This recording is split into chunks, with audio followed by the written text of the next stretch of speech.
Alright, this is not really a how-to video, just a quick and dirty video showing you what I slapped together and how well it worked. Here's the stuff I used. Here's the bucket with a 1-inch pipe flange installed with some machine screws and nuts, and it's sealed all around with silicone.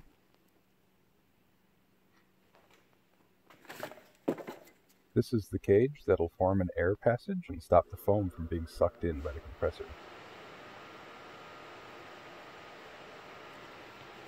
The little bent over wires on the bottom of the cage are important to center it over the hole in the bottom of the bucket.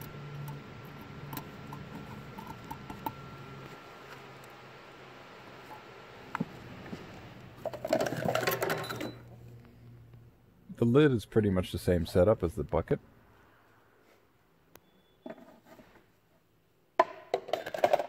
This is some old mattress topper foam. It's an open cell foam that's soft and fluffy. That's important. I'm going to roll this foam around the cage.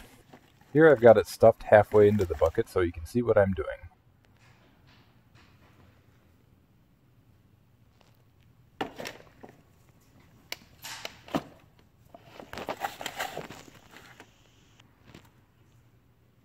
And here it is with the lid on. You can see the passage straight through it.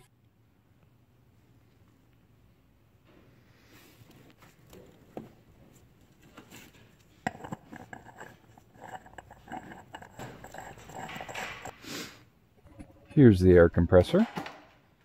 I'm going to take the air filter, which is already loose, and I'm going to screw it into the top of the bucket.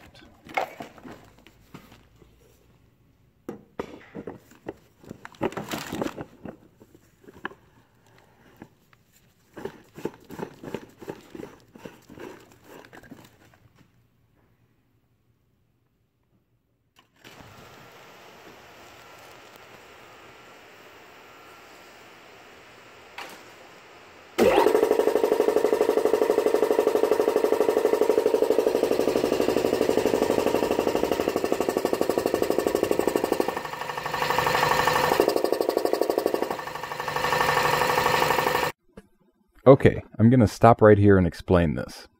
First off, you can clearly tell that it makes a big difference in sound as soon as the muffler makes contact. But remember, you're hearing it through my camera's microphone.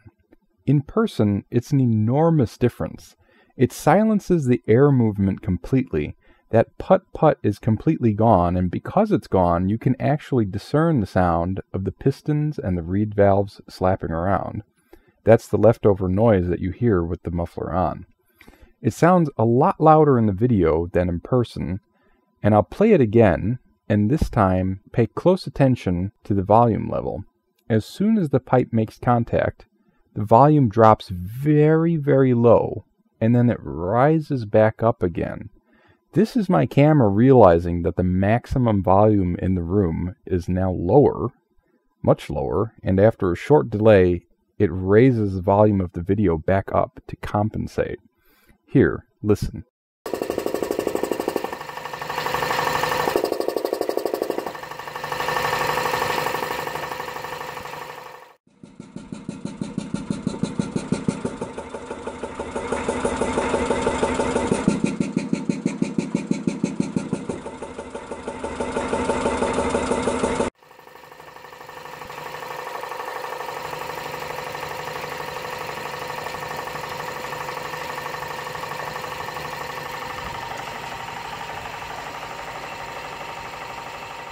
I originally thought I'd have to make the inside of the bucket more complex with chambers or zigzag airflow, and while I was diving into it, I said to myself, well, why not try it as simple as possible at first and see what happens?